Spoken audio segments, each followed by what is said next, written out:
Los sábados a las 17 por Radio Trend Topic, Alejandra Esquiuma y Mario Engel charlan con gente famosa como vos. Quieren saber cómo es tu trabajo y cómo lo haces. Porque tenés mucho para contar y porque tenemos mucho para escuchar, hacemos Famosos entre nosotros.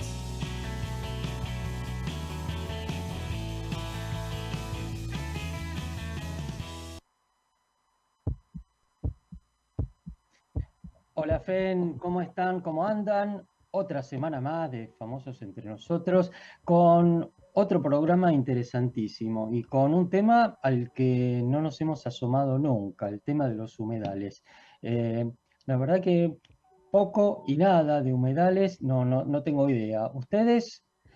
Hola Ale, ¿cómo estás? ¿Vos? ¿Qué onda? Hola, ¿Qué onda los hola, humedales? ¿qué onda? Poco y nada, nada, la verdad que nada, pero muy ansiosa por escuchar a la especialista, a nuestra invitada.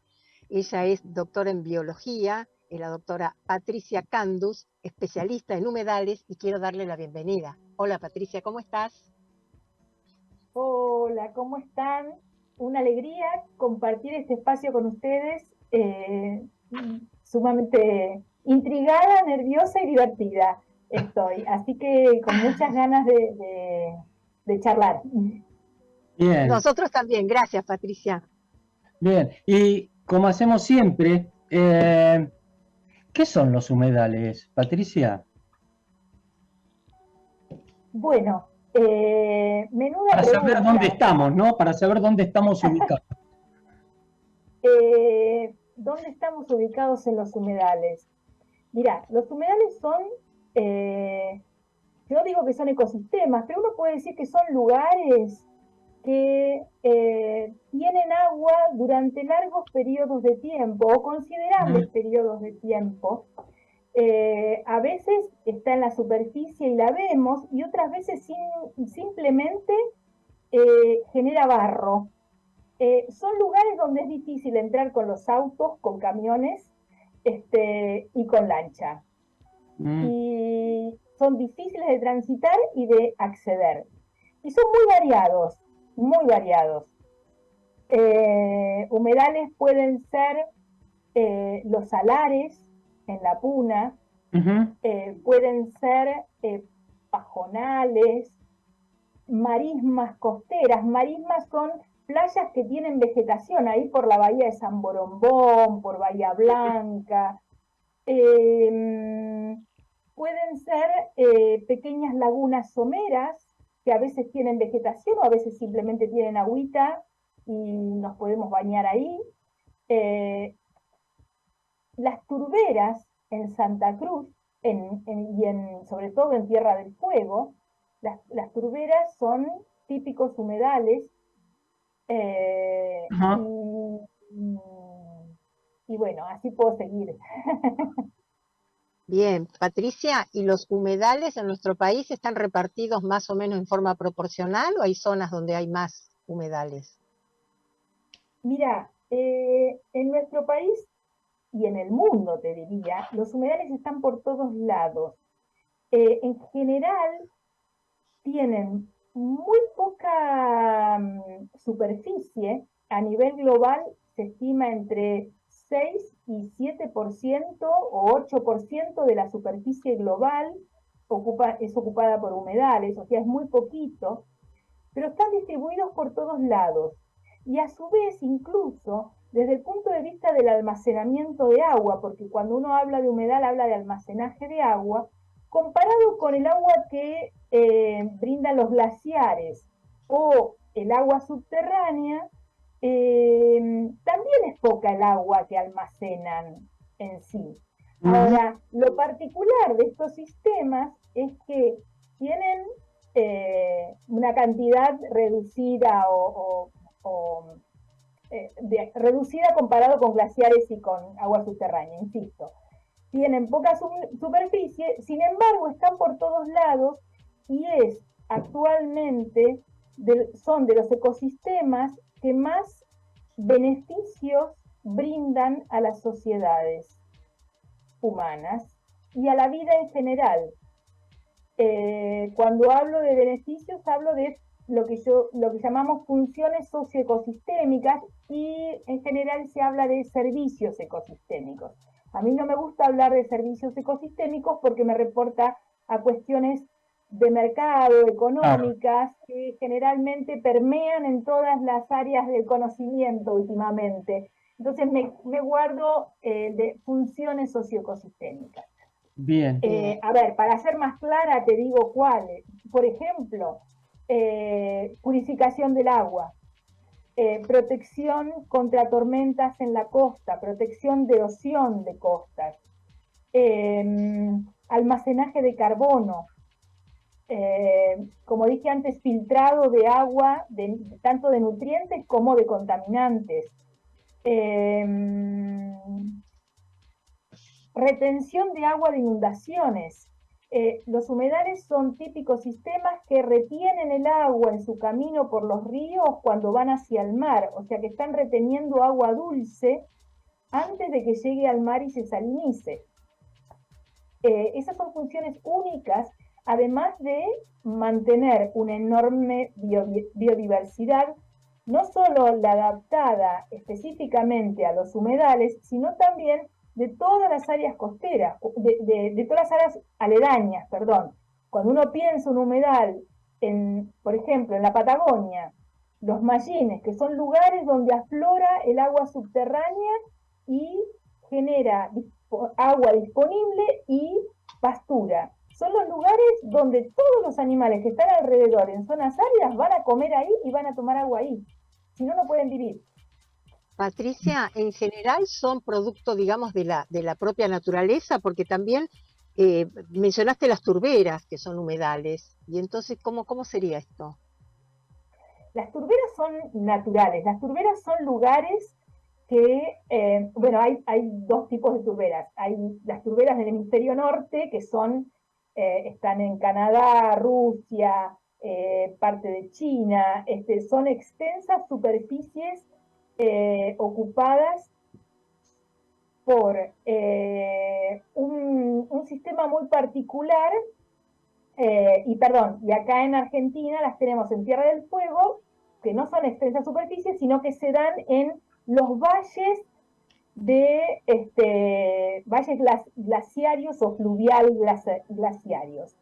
¿Qué es lo que tienen las turberas? Son sistemas naturales y son sistemas donde la vegetación produce materia orgánica, son lugares fríos en general, producen lentamente, pero cuando esa materia orgánica muere, queda mucho tiempo sin descomponer porque el agua que está en las turberas hace que no haya oxígeno disponible. Eso es una característica de los humedales. La presencia por muy largo tiempo de agua hace que haya poco oxígeno. Entonces, todos los organismos descomponedores no pueden actuar y se acumula materia orgánica sin descomponer por el agua y por el frío. Entonces, se forman metros y metros de materia orgánica sin descomponer. A eso se llama turba. Y la turba está actualmente sometida a la actividad minera, porque se extrae la turba como si fuera, de hecho está regida por el Código Minero en Argentina. Pero, dale. una cosita, una idea, porque vos me preguntabas, ¿son sistemas naturales? Sí, son sistemas naturales, pero también los hay artificiales. De hecho, todos los sistemas de arroceras son humedales. La dinámica de inundación del arroz lo transforma en un humedal. Y son humedales artificiales, digamos. Bien, dos preguntas que me quedaron ahí colgadas. Una anterior.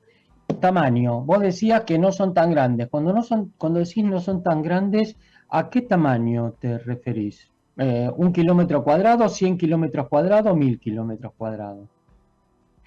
A ver, ¿querés que te la responda ahora? Sí, dale. Es uno de los grandes problemas de abordar los humedales, el tema del tamaño. porque los hay de pocos metros cuadrados hasta hasta miles de hectáreas. El Iberá, el Valle de Inundación del Paraná, el Delta del Paraná, son ejemplos, los bajos submeridionales en Santa Fe son ejemplos de humedales que ocupan grandísimas extensiones, como el Pantanal en Brasil.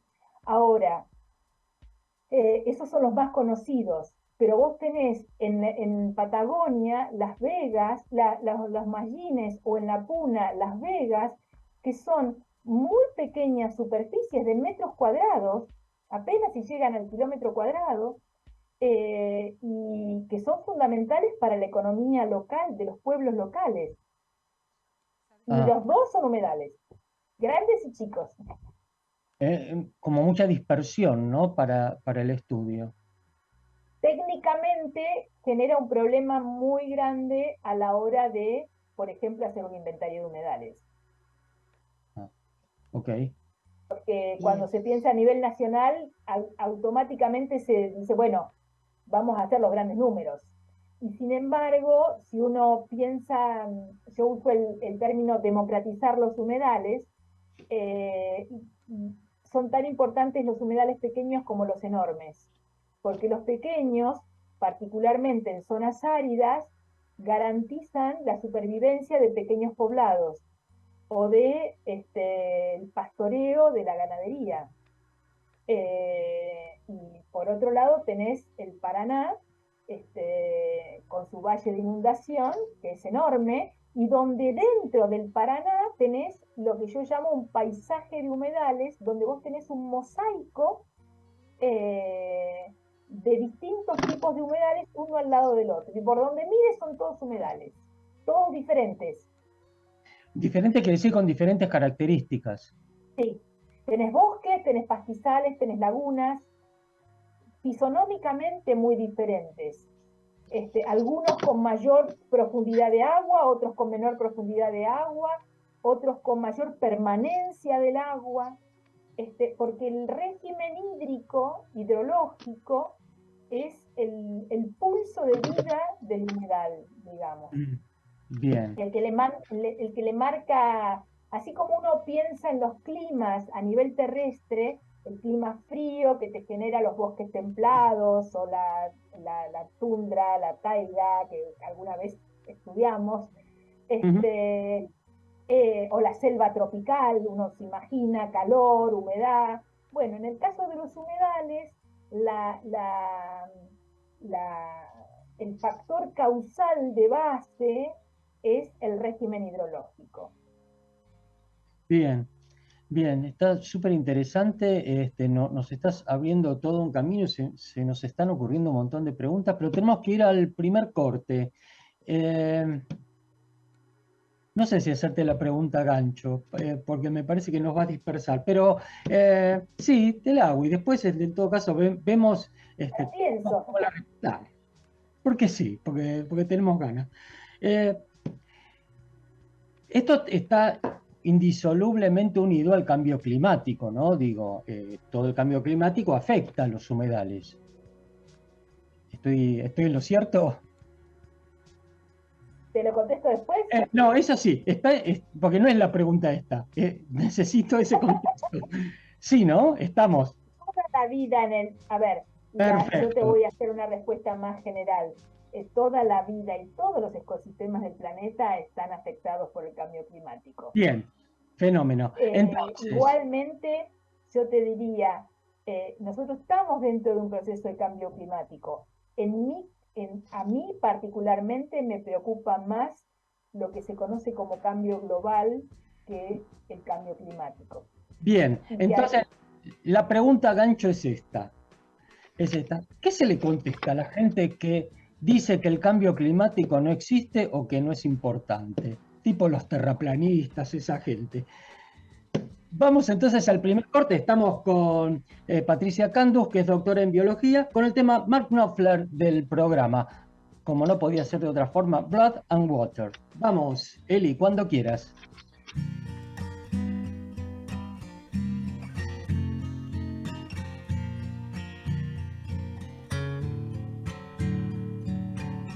blood and water bound to overflow.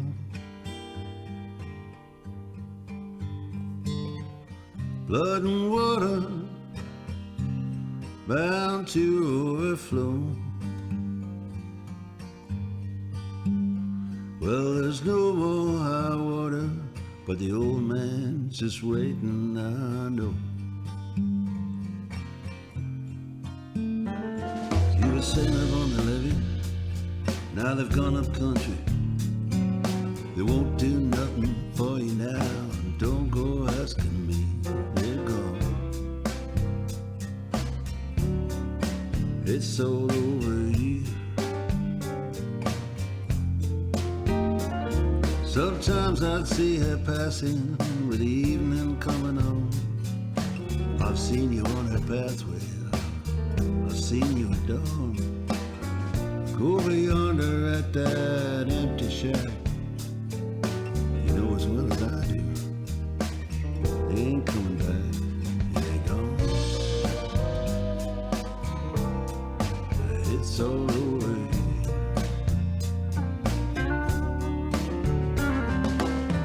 Blood and water bound to overflow.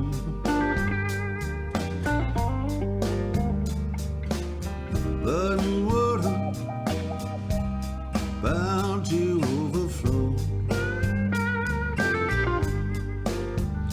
Well, there's no more high water, but the old man's just waiting, I know.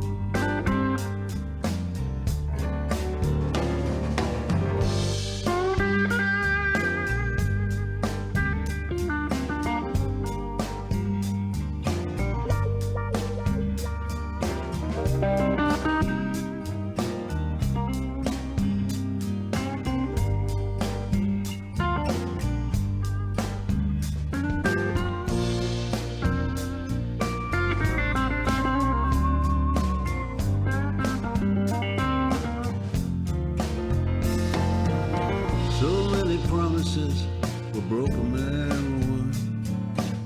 Had people on the levees, their sheriffs and shotguns, they're gone. It's all over here.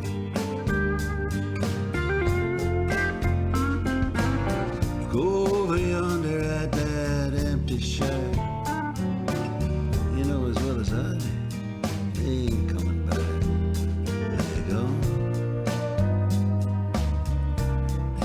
It's all over here.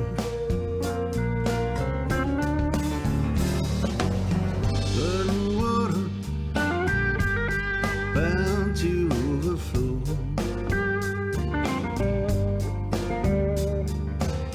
Blood and water bound to overflow. Well, there's no more high water, no more high water. There's no more high water, but the old man's just waiting, I know.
Famosos entre nosotros, porque todos tenemos algo para contar.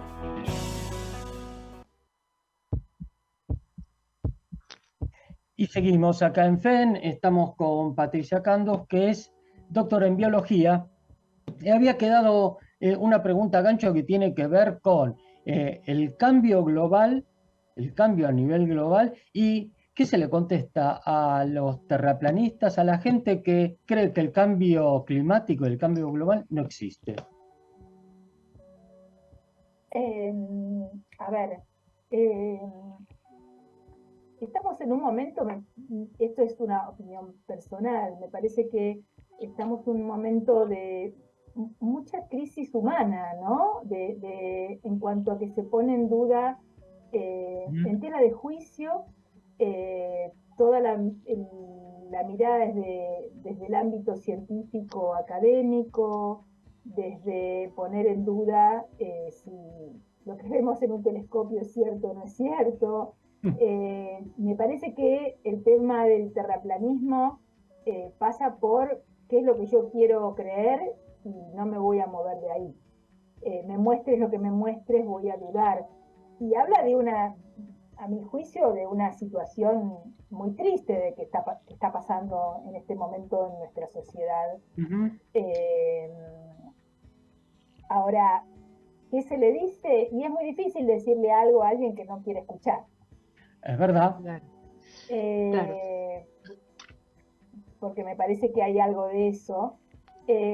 También es cierto que quizás por algo no quiere escuchar, ¿no? ¿Y qué hicimos los científicos y las científicas para que nos pongamos en una torre de marfil muchas veces y nuestro lenguaje termine siendo un lenguaje entre nosotros y entre nosotras, y no permee a la sociedad? Claro. ¿Qué sé yo? Una pregunta muy difícil. Tal vez creen más de lo que ellos creen, ¿no? En el fondo. Pero yo te pregunto, ¿por qué te gusta más hablar del cambio global, Patricia? Porque, a ver, yo creo que el cambio climático es real y lo tenemos. Hay evidencias en en distintos ámbitos de la ciencia, evidencias empíricas, que muestran que el clima está cambiando y está cambiando, o sea, durante el desarrollo del planeta el clima fue cambiando, pero en estos momentos está cambiando de una manera muy acelerada y correlacionado con las emisiones de gases, por ejemplo, que generan el famoso efecto invernadero.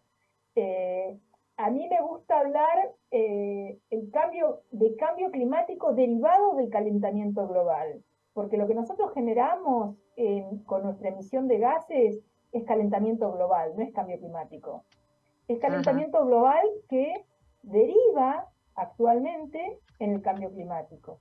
Ahora bien, que se deriva en cambio climático no es solamente las emisiones de gases, sino es todos los modos que tenemos de ocupar y desarrollar la vida en nuestro planeta. ¿A qué me refiero? A que hoy en día, por ejemplo, en nuestro país, la forma en que producimos es mucho más inmediato y mucho más y compromete mucho más a la vida humana en lo inmediato que los pronósticos de cambio climático dentro de un tiempo. No es que vaya a desconocer lo que va a ocurrir con el cambio, lo que está ocurriendo con el cambio climático, pero digo, cuando uno habla del problema ambiental, preocuparse solamente por el cambio climático, yo digo, si bien no soy futbolera, digo, es tirar la pelota fuera de la cancha. No estás hablando de lo que realmente hay que hablar hoy, que es, por ejemplo, entre otras cuestiones, temas como cómo se produce en agricultura en Argentina. El modelo agroindustrial que tenemos, que es basado fuertemente en insumos de agroquímicos, es un modelo que genera un pasivo ambiental en cuanto a toxicidad a los pueblos que están cercanos a los lugares donde se planta, sumado a el cambio de cobertura de la tierra, o sea, todo el avance de agricultura en el Chaco, que fue una ampliación de la frontera agrícola, primero deforestó. Eso afecta al calentamiento global directamente. Pero en inmediato, además, perdiste cobertura leñosa, que es irrecuperable, porque no es algo que se pueda recuperar, o sea, son bosques de crecimiento muy lento, bosques xerófilos, o sea, secos. Perdés cobertura de bosque, cambiás el régimen hídrico, cambiás la protección del suelo frente a lluvias, bueno, transformás todo el sistema. Eso está ocurriendo hoy, o lo que significan los basureros a cielo abierto, las quemas, el hacinamiento de la gente en las ciudades por migraciones del campo, porque en el campo no tienen ningún tipo de Claro. No hay trabajo. futuro. Por eso se habla Claro. de problemas socioambientales y no ambientales. Claro, es bien el dicho pan para hoy, hambre para mañana, el monocultivo. Y sí, y sí. Sí, y además o sea, la cantidad de combustible que vos utilizás, porque no es solamente el avance y el reemplazo de las coberturas de superficie, sino además la cantidad de combustible que estás utilizando, tanto en la producción como en el transporte, y es combustible fósil, con lo cual aumentás también el calentamiento global. Es toda nuestra forma de vivir. Cuando uno piensa en las emisiones de un solo vuelo en avión, es decir, bueno, todo el mundo se desgarra las vestiduras por el cambio climático. Bueno, ¿quién está dispuesto a dejar de viajar en avión? O a disminuir la tasa. Todas las reuniones que se hacen para discutir cambio climático o las reuniones internacionales, todo el mundo viaja en avión. Claro. Y es algo que uno no lo piensa naturalmente, pero bueno, es así. Y implica empezar a reflexionar en muchas cosas. Claro. Patricia, justamente, bueno, entonces la idea es conservar los humedales. Nos estás hablando de cuáles serían o cuáles son todos esos factores que atentan contra los humedales. Y entonces te preguntaría, ¿cuáles son las herramientas, en todo caso, las propuestas de solución, ¿no es cierto?, para todos estos factores que inciden y que no permiten conservar los humedales? Pero te lo dejo como pregunta gancho, después de esta pausa. Okay. Buenísimo. Y entonces, vamos al segundo tema. Luciana Yuri y una deuda del bien. ¿Es una deuda del bien lo que tenemos? Vamos, Eli, cuando quieras.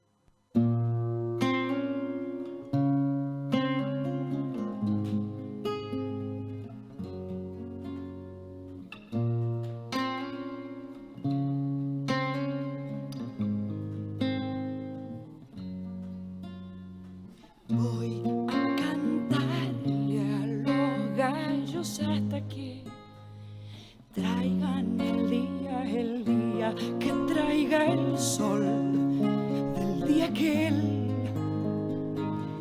te perdía, te tendré la luz, la cicatriz volverá a ser sólida para reír donde lloré y poder celebrar la despedida. La felicidad es tan grande que de cerca no se ve, la vemos cuando está lejos. Cuando se fue es una mariposa de mil alas que se arrastra sobre un pie, son los eslabones tiernos de una cadena de miel.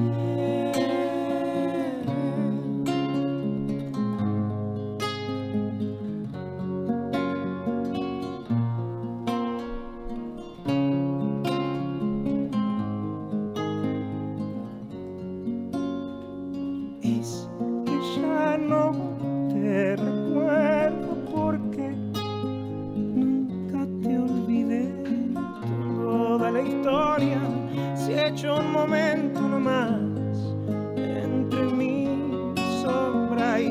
nadie, ya no hay culpa, ya no hay duda, ya no hay malo, ya no hay bien, puro perro bravo, ningún amo traidor, ningún amo fiel.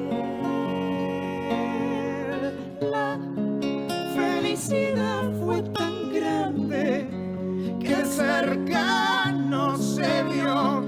Si no pudimos entonces podamos hoy. Es un alma descargada, las palabras que no sé, es violencia y es renuncia, es una deuda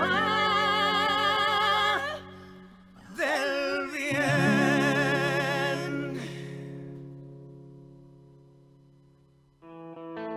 Famosos entre nosotros, porque todos tenemos algo para contar.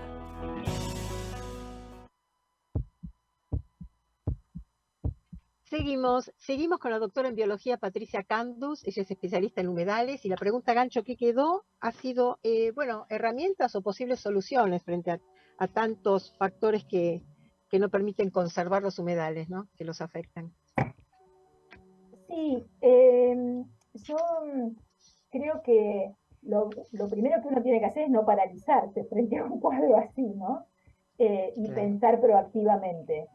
Y las soluciones no son individuales, ese es otro gran tema. No hay soluciones individuales, o sea, yo me puedo dedicar a reciclar en casa, está buenísimo y lo hago, de hecho, pero no pasa por ahí la solución.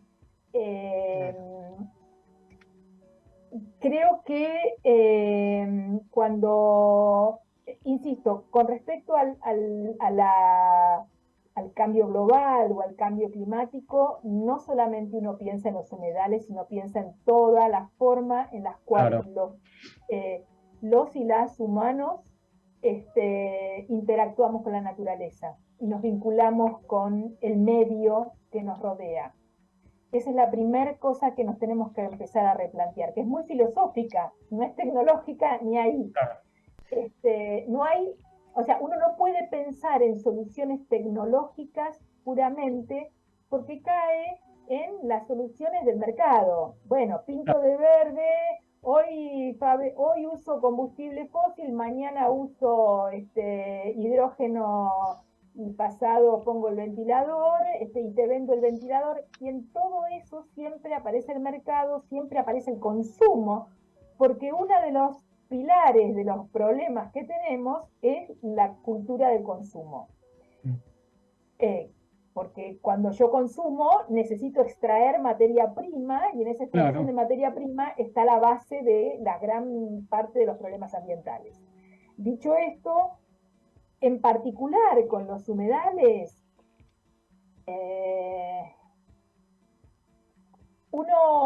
creo que los humedales, yo digo que son como hoy en Argentina, son de los ecosistemas naturales que más quedan, ¿sí? O sea, nos cargamos casi los bosques, los pastizales, bueno, tenemos una gran superficie de estepa, pero los humedales son los que conservan agua y están distribuidos en todos lados. Entonces pasan a ser como ecosistemas indicadores de cuán bien hacemos las actividades alrededor de los humedales. Porque si contaminamos, tarde o temprano, como los humedales están en lugares donde se concentra agua, eso va a ir a los humedales.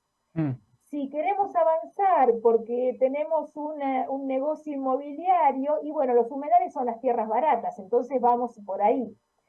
Entonces, hay un tema de gestión que es fundamental, que no se arregla con una sola ley, que se arregla pensando en fortalecer la gestión pública ambiental en nuestro país, que es una deuda pendiente gobierno tras gobierno, ni de este, ni del anterior, ni del anterior. Es una deuda, es algo que no se terminó de construir.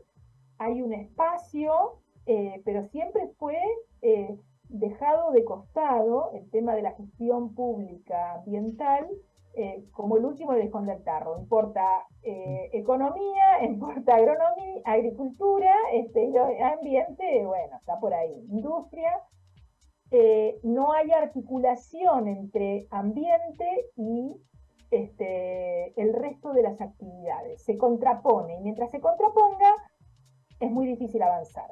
Bien. O sea, necesitas gestión, y desde el punto de vista tecnológico tenés, por un lado, la tecnología que tenés que desarrollar para monitorearlos, léase un inventario, por ejemplo, léase medidas de monitoreo de los humedales, no solo de que esto tiene que ver con datos de sensores de satélites, datos satelitales, pero también de sensores a campo, de una logística de campo que involucre incluso a la gente, ¿sí? Hay grupos hoy o por hoy que trabajan en sensores que la misma población pueda ir y medir y ver cómo está el agua, y por otro lado, o sea, con tecnología, desde el punto de vista tecnológico, involucra tecnologías para monitorear y para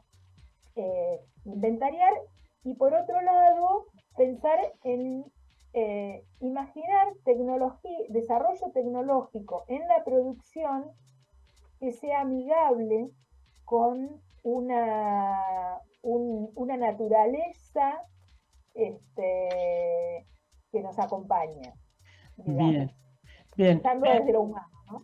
Sí, y ahí es donde vos te insertás en esta primera parte que nos contaste, ¿no? Porque vos te especializaste en ecología regional con teledetección.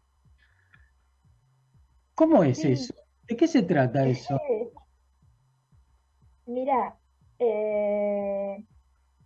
a ver, antes de llegar a eso, me recibí de bióloga en la Facultad de Ciencias Exactas.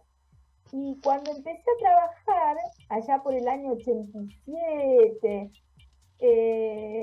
me dijeron, no, o sea, empezaban los grupos en la Facultad de Ciencias Exactas, después del gobierno militar se abrió el área de ecología, vinieron grupos nuevos, y me dijeron, vamos a empezar a estudiar el Delta del Paraná, porque el último estudio serio que hubo en el Delta del Paraná databa del año 1959, un señor llamado Burkhardt, botánico, y de suelos en 1961 un señor que se llamaba Bonfield. Y después no hubo más nada, y todo el mundo repetía eso, y y no se estudió. O sea, hay muchas zonas postergadas del país donde no se había hecho relevamiento. Y dije, bueno, yo, una urbana de la ciudad de Buenos Aires, no tenía ni idea de lo que era el Delta, no había ido en mi vida. Y no solamente eso, me dijeron, vamos a trabajar en el Delta y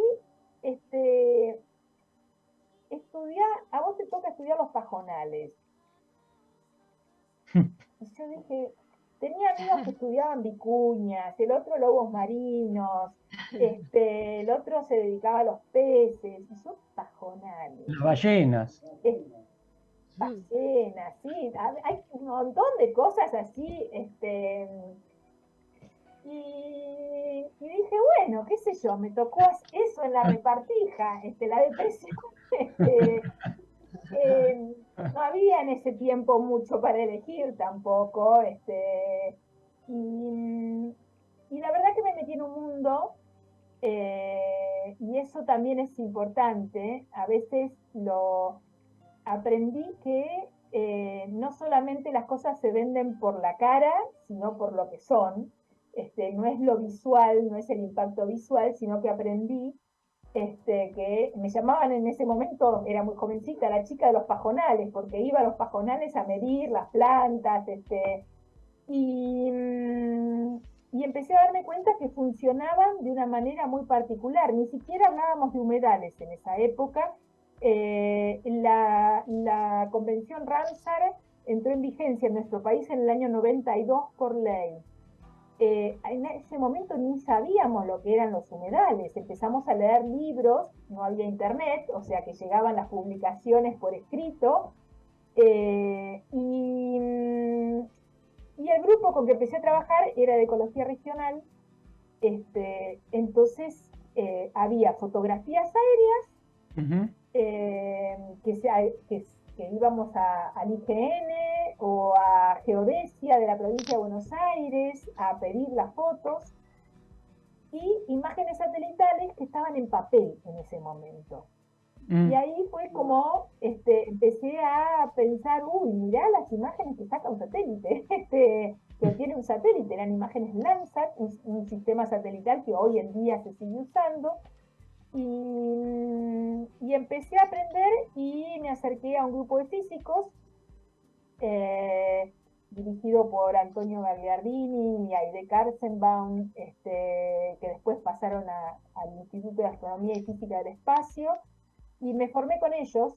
Entonces mi tesis doctoral la hice en parte con los ecólogos, mi directora Inés Malvares, que era ecóloga. Me formé en ecología regional y me formé con los físicos en teledetección. Y empezamos a trabajar en ese momento, también fuimos de los primeros grupos que empezó a trabajar con radares de apertura sintética en el país, en el año ya 98, mis postdoctorados. Y bueno, y ahí estoy. Fui un híbrido. Patricia, bueno, información, estamos con Patricia Candus, ¿no? La doctora en biología, especialista en humedales. Patricia, nombraste la convención Ramsar. ¿Qué es esa convención? ¿De qué trata? La convención Ramsar es Ramsar. el primer tratado internacional en lo referente a un tema ambiental. La convención Ramsar data del año 1972, donde un grupo de países firmó un tratado para la conservación de los humedales, particularmente con interés en la conservación de aves, porque los humedales pasaron a ser famosos inicialmente porque eran parada de aves migradoras y porque tenían una gran diversidad de aves. Desde las aves y por conservar las aves, la Convención Ramsar armó el primer tratado, que es el primer tratado de medio ambiente mundial. Después, mucho tiempo después, vino la Convención de Biodiversidad. En ese tratado suscribieron, ahora no me acuerdo, pero más de 100 países, y Argentina fue uno de ellos, y la convención, como dije antes, entró en vigencia en nuestro país por ley nacional en 1992. El tratado en particular, moviliza a todos los organismos de gestión y científicos preocupados por la conservación de los humedales, entendiendo que son sistemas críticos dentro del planeta, y tienen un sistema de selección de humedales de interés internacional, que está muy bueno, y Argentina tiene muchos humedales de interés internacional seleccionados y declarados, pero lo que es importante, y esto es algo que se viene discutiendo en la gestión, es que es como los parques nacionales. O sea, uno puede decir qué bueno los parques nacionales que tenemos, qué buenos los sitios Ramsar que tenemos, pero el real desafío es la conservación, entendiendo conservación como uso sostenible, ¿sí? Fuera de esos lugares. O sea, donde estamos produciendo, donde estamos trabajando, donde pasamos nuestra vida cotidiana.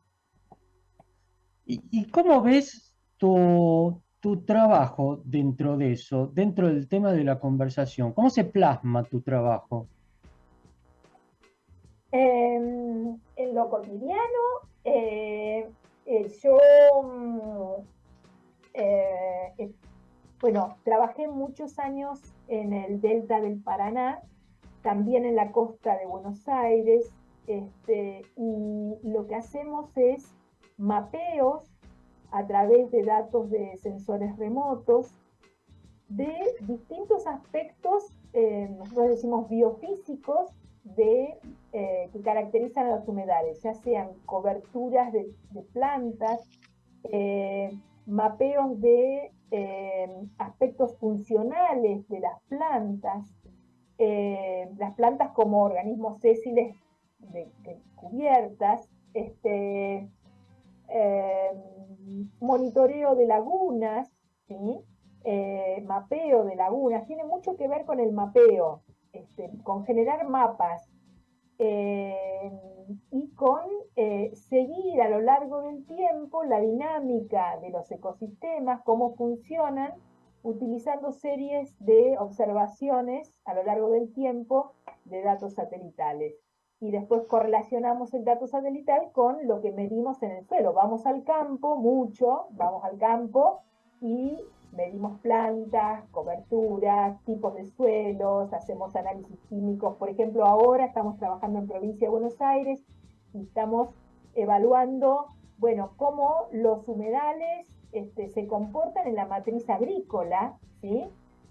Cuánto se conserva de su biodiversidad, cuánto contienen cuántos son impactados por las actividades agrícolas. Y vos tenés una serie de datos, ¿no? Ustedes, vos y el equipo que integras, generan una serie de datos de distintos tipos, mapeos, monitoreos. Cuando tienen esto, ¿a quién se lo dan? ¿Para que haga qué? ¿Cómo?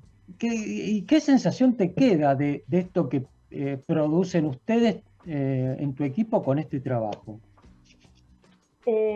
Mira, desde la academia y desde la comunidad científica, por un lado, los datos, la información que generamos lo publicamos en revistas internacionales científicas, que es la forma que tenemos los científicos de difundir nuestros datos. Ahora, en particular, el grupo, nuestro grupo, siempre tuvo mucha conciencia de que era importante, a la vez de publicarlo en el sistema científico, traducirlo o hacerlo llegar a la gestión pública del ambiente. Y en ese sentido, generamos muchísima información vinculada a, por ejemplo, cuáles eran los marcos conceptuales y las metodologías para hacer un inventario nacional de humedales. Por otro lado, por ejemplo, hicimos en el 2008 el primer mapa de humedales de Argentina, con la información que había disponible, que eran los datos de suelos del INTA. El mérito que tiene ese mapa, yo siempre digo, es que fue el primer mapa que dijo, señores, hay un montón de humedales en Argentina. En ese momento, con esa información, llegamos a que había un 21% de humedales en el país. Un dato que es anecdótico, porque en realidad hasta que no tengamos un inventario, no vamos a saber exactamente qué superficie hay. O sea que el valor que tenía ese mapa era saber dónde había potencialmente humedales. De hecho, ahora hicimos un nuevo mapa que nos da una superficie del 13%. Y ustedes van a decir, es menos, ¿qué pasó? ¿Se disminuyeron los humedales? No. Uno, con las herramientas que tiene, va acercando estimaciones acerca de la superficie. Pero lo más importante es, para nosotros, es probar qué humedales se ven, cuáles no se ven, porque con esto que me preguntabas al principio, o sea que si eran muy grandes o muy pequeños, justamente como hay muy grandes y muy pequeños, las metodologías tienen que ser adaptativas a esa circunstancia y es difícil, es difícil. De hecho, el INTA ahora publicó un mapa que con una metodología con datos de sensores remotos que estima un 9%. Y todo el mundo dice, uy, pero entonces hay un 9%. Le digo, nadie sabe cuánto hay, porque para saber cuánto hay que hacer un inventario. Lo que está bueno es que, sabemos más o menos dónde están y se le está dando mucha importancia. Y hay mucho de la conceptualización que nosotros fuimos haciendo que nos enorgullece pensar que se está usando mucho en la gestión. Fue tomado por la gestión pública. Y eso, bueno, es más que un paper, a mí me da mucha alegría eso, saber que nuestros datos son usados. Fantástico. Patricia, mira, estamos llegando al final, casi que te diría que estamos cerrando. Entonces te dejo toda la libertad, obviamente, para que agregues lo que quieras en este sentido, que no hayamos podido preguntarte de repente. A ver, primero que nada, muchísimas gracias por invitarme a este espacio tan relajado y tan lindo. Si tuviese que decir algo de cierre con respecto a los humedales en nuestro país, creo que lo más importante en este momento es difundir, es aprender humildemente, es aprender a escucharnos entre las distintas disciplinas, porque cada disciplina tiene una mirada diferente con respecto a esta problemática, a escucharnos respetuosamente, te diría. Es un desafío para nuestra sociedad eso, que estamos acostumbrados a que nos enseñan que lo nuestro y lo que aprendimos está buenísimo y queremos transmitirlo. Bueno, hay que aprender a escuchar también. Hay que hacer valer la ley del Tratado de Escazú, que habla del derecho de toda la población de informarse y de ser escuchada en sus necesidades frente a las problemáticas ambientales. La ley Yolanda, que es la ley que habla de la formación de la gestión y la capacitación de la gestión pública, de toda la gestión pública en temas ambientales. Y la ley de educación ambiental, empezar a pensar seriamente, bueno, ¿cómo hacemos educación ambiental que trascienda el reciclar, no reciclar, que nos ayude a pensar cómo escalar nuestros problemas en el día a día y entender qué es importante, qué no es importante, cómo hacemos para cambiar esto?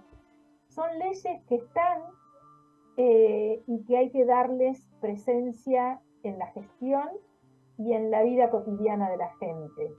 Y hay mucho para trabajar. Bien. Y para democratizar, sobre todo. Para democratizar.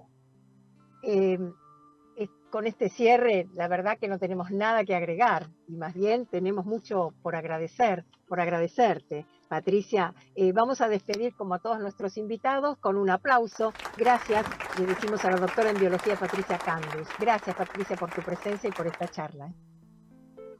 Gracias a ustedes, por favor, un lujazo y una muy linda compañía, la verdad. Gracias por la oportunidad de hablar. Muchísimas gracias, te agradecemos de nuevo, Patricia. Le agradecemos también a nuestra operadora Eliana Gómez, a Cristian Carbone, librodearte.com.ar, a Fabi Barreiro, que nos está ayudando con todo el tema de YouTube, de nuestro canal de YouTube, a Florencia Torres Barte y su Galería de Arte, y a Alejandro Samaritano y el Cineclub Núcleo. Fantástico. Bueno, nosotros nos reencontramos el próximo sábado a las 5 de la tarde en Famosos Entre Nosotros por Radio Trend Topic. Que tengan una muy buena semana, que lo pasen lindo. Chau.